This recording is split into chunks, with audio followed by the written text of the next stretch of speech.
अब तक अगर आपके मन में कई सारे प्रश्न उठ चुके हैं तो इनको अभी आप रोक के रखिए, क्योंकि अभी तो सिर्फ ये दूसरी कड़ी पे पहुंचे, अभी और भी खुलासे होने बाकी है इस कड़ी में, क्योंकि नोएडा के दरगाह के खादिम को लेकर अभी आप बड़े खुलासे देखने वाले हैं। मोहम्मद शकील ने कहा कि वो दुश्मन को काले जादू के जरिए पूरी तरह से बर्बाद कर देगा। मौलाना शकील ने यह भी कहा कि काम को पूरा करने के लिए किसी भी हद को वो पार कर सकता है। मौलाना के मुताबिक उसे शमशान में जादू टोना करना होगा। अनिल, सबसे पहले यही बताइए, शमशान या कब्रिस्तान? क्योंकि अगर ये शमशान पूरे जिक्र कर रहा है तो ये अपने आप में हैरान करने वाली बात है कि भाई या तो उसका क्लाइंट अगर हिंदू है तो उसे शमशान बोला जाए, सामने वाला अगर दूसरे धर्म का है तो उसे कब्रिस्तान बोला जाए। यानी मार्केटिंग की तरीके थे क्या उसके? रोहित भाई, मैं आपको बता दूं, हम तकरीबन डेली 2-2, 3-3, 4-4 घंटे रुकते थे और इनके पास जो लोग आते थे इनसे मिलने और तथाकथित इलाज कराने, जो लोग आते थे वो हर धर्म के होते थे और उनमें ज़्यादातर हिंदू होते थे। और इसी वजह से उसने शमशान वर्ड का इस्तेमाल करा। और मुझे रोहित भाई हंसी इस बात पे आ रही थी और गुस्सा भी वहाँ आ रहा था। हमने इसी सिस्टम पे, जहाँ हम बैठ के काम करते, उसी सिस्टम पे AI से फ़ोटो निकाली और लेके चले गए।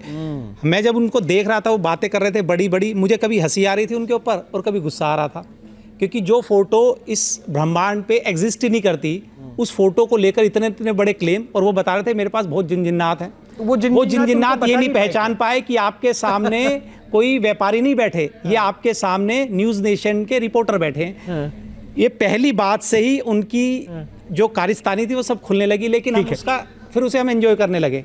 ठीक है, लेकिन अभी तो अनिल कड़ी आगे बढ़ाएंगे। अभी तो बहुत सारी तस्वीरें भी आपने जो कैप्चर की है वो भी लेके जाऊंगा, लेकिन मैं योगी उमेश पुरी से पूछूंगा। योगी साहब, सुना आपने अनिल ने जो कहा, हिंदू भी जाते हैं, क्रियाएं शमशान हो जाती हैं। अब ये कौन सी क्रिया है जिसके बारे में शायद आपने कहीं सुना हो, जाना हो, कि दरगाह पे बैठा मौलाना शमशान में जाकर कोई सिद्धि करेगा जिससे दुश्मन को ख़त्म कर देगा? देखिए, पहले तो न्यूज़ नेशन को और विशेष तौर पर अनिल यादव जी को बहुत बहुत साधुवाद कि इस प्रकार का भांडा फोड़ने का इन्होंने काम किया। और इस प्रकार के लोग ये मनुष्यता के सबसे बड़े दुश्मन हैं और जिनको आज पूरा भारतवर्ष देख रहा है और ये एक्सपोज हो रहे हैं। और जहाँ तक आपने मेरे से प्रश्न किया कि शमशान प्रक्रिया जो क्रिया है और रेगिस्तान, ये जो इनका मुसलमानों का होता है जहाँ पर ये लोग क्या बोलते हैं, कब्रिस्तान बोलते हैं। ये आपने बड़े अच्छा शब्द का प्रयोग करा कि इनके पास एक जो व्यापार करने की जो बुद्धि, व्यापारी तो है कि कोई हिंदू व्यक्ति आ गया तो उसके सामने शमशान की चर्चा करेंगे, मुसलमान के सामने कब्रिस्तान की बात करेंगे। लेकिन मेरे मन में एक प्रश्न आ रहा है और मैं ये प्रश्न पूछना चाहता हूं कि जहां से इस्लाम की उत्पत्ति हुई, जिसको हम सऊदी अरब बोलते हैं, मक्का मदीना, जो मुसलमानों का बड़ा पवित्र स्थान है, और इस्लाम के अंदर भी कहीं पर भी ये दरगाह इत्यादियों का कहीं जिक्र नहीं है। इनके लिए केवल अल्लाह की 5 टाइम की नमाज की इबादत करने का है।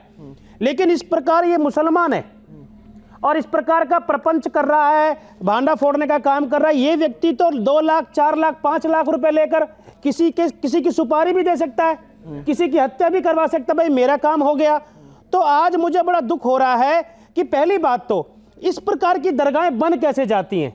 ये दरगाह बनी कब होगी, किसने बनाई होगी, इसका इतिहास क्या है, इस बंदे की क्वालिफिकेशन क्या है? और जो भारत में दरगाहें बनती हैं उनको देखने वाला कोई मैनेजमेंट इस्लाम के अंदर तो होगा, क्योंकि भाई खादिम शब्द है, दरगाह है, मुसलमान है। लेकिन चिंता की बात यह है, अगर इस्लाम में इस प्रकार की बातें नहीं है तो ये किसकी शय पर भारत में काम कर रहे हैं?